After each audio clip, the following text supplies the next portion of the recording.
فإن له معيشة ضنكا. اكو واحد يتمنى من عندنا الآن يعيش عيشة ضيقة؟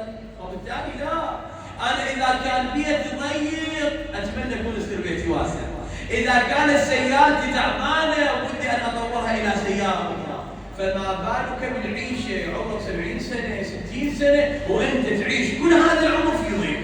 وما حد يتمنى. إذا ما تتمنى راجع علاقتك مع الله عز وجل، راجع عبادتك. ومن أعرض عن ذكر الباري عز وجل كله تعرض. هسه يجي واحد يقول شيخنا إذا تقول أنت ذكر الباري الصلاة ذكر، الصيام ذكر، يقول نعم.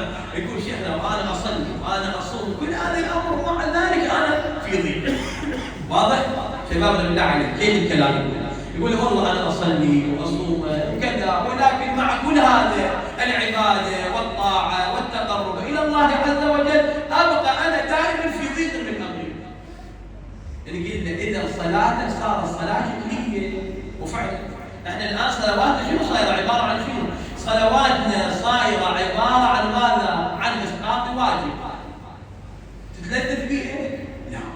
يا أنت من تصلي والله ما تقعد من الصلاة، أسألنا سؤال، أقول له أخوي روح أبوك أنت شنو قريت الصورة؟ يا صورة قريت في الركعة الأولى، يا صورة قريت في الركعة الثانية، بيقولون شنو قلت؟ يعني شيخنا ولا شيخ